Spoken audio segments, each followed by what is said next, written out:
Don't you just love it when government proposes a new program to help you? And we've had so many of them. And in the long run, it always seems as though they don't help us. They injure the economy, the family, any number of things. Now the President of the United States is proposing myRA, as sort of a government IRA program so that you can save money toward your retirement.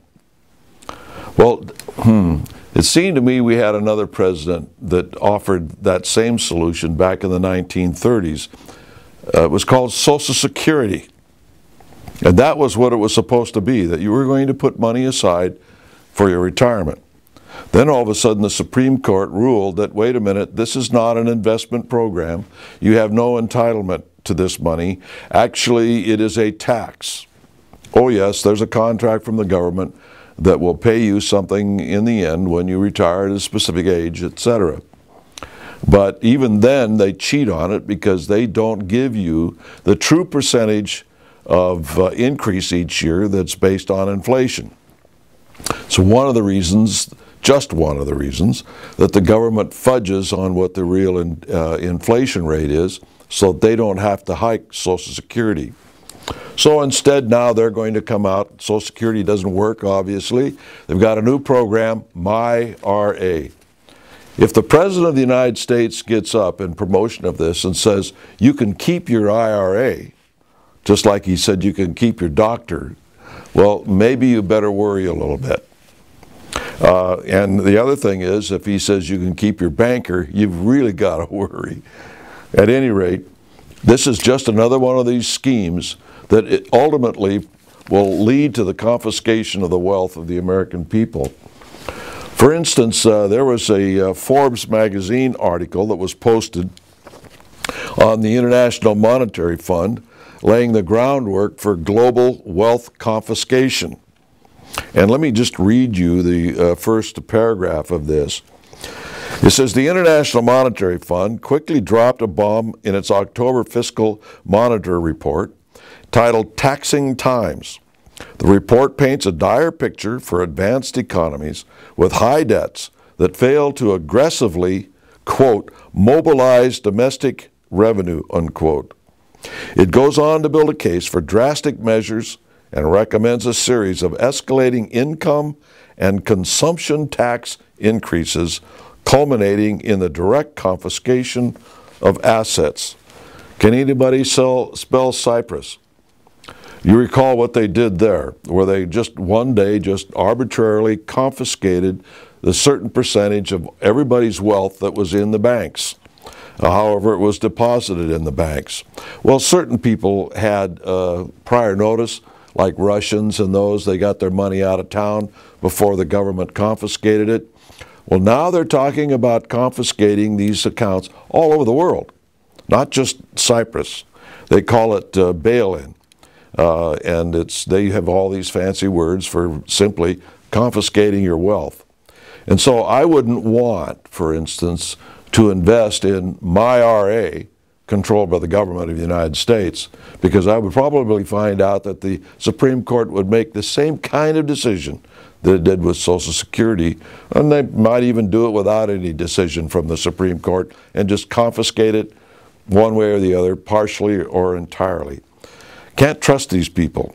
It's the way it is. Jefferson said, bind their hands down from mischief with the chains of the Constitution. And speaking of that, that's what we should be doing today in regards to another economic problem, and that's the budget. Instead, what we hear is we've got to change the Constitution. The John Birch Society loves the Constitution so much that it doesn't want to amend it. It wants to preserve it. These other people who claim to love the Constitution so much, they want to amend it. They want to hold a conference of the states, a constitutional convention, an Article 5 convention, any name that you wish to put on it. One of the main thrusts towards this end is the BBA, or Balanced Budget Amendment. Now, I have not seen very many balanced budget amendments that don't have a commonality to them. Obviously, they would. But let's talk about that for a moment. Have you ever heard anyone advocating a conference of the states talking about the Federal Reserve? That we need to rein in the Federal Reserve? Question: how can you have a balanced budget amendment that will actually balance out the economy without talking about the Federal Reserve? You can have a balanced budget. In fact, we had a balanced budget 1 year under President Clinton. And yet the debt went up. And the debt went up because of the obligations we already had on the books.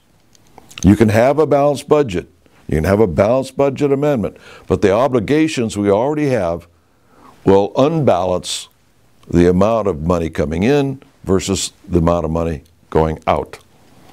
So the Federal Reserve can bankrupt the United States, balanced budget or no balanced budget, with the policies of simply running the printing presses, stripping the wealth away from the American people through inflation by secretly giving money to Europe or wherever. The partial audit that was done a few years ago revealed the fact that the Fed was sending money to Europe to bail out those countries. That's not on the budget, and yet it comes out of our pockets. The mantra today is we've got to do something now.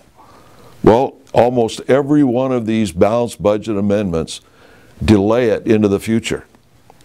They're talking about a constitutional convention maybe by 2016.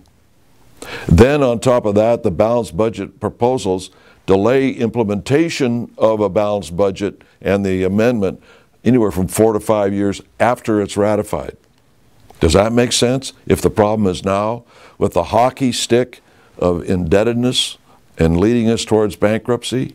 Have you ever heard any of these individuals who advocate a balanced budget amendment talking about getting rid of unconstitutional agencies of the federal government, such as the EPA, the Department of Education, and other multi-billion-dollar debt? Not debt, but the expenditures. And so these agencies that are unconstitutional expend billions of dollars a year. But that's not in the balanced budget to get rid of these agencies. Why not? They talk about a national emergency. It'll be a balanced budget unless we go to war or have a national emergency, but they don't say what a national emergency is. And a president can call a national emergency at any time. We have a crisis. It can be a crisis of war. It can be a crisis of the economy. So if he calls a national emergency, balanced budget's gone.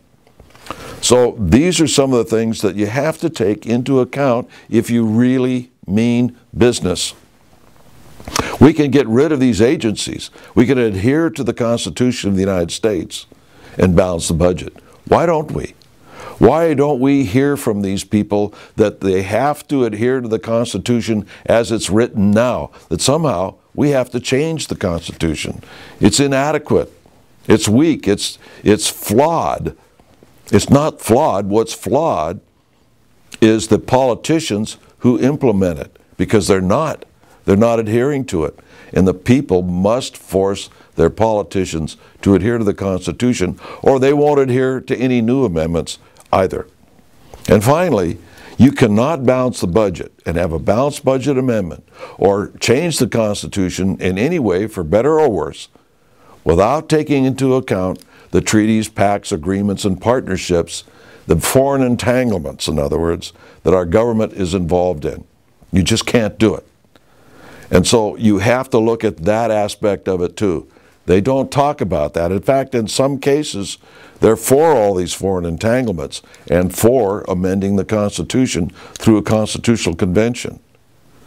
When you roll all this together, and these things seem rather obvious to us, then why aren't these people that want this convention talking about these things? Sometimes I think that there's a little bit more motivation that we don't know about.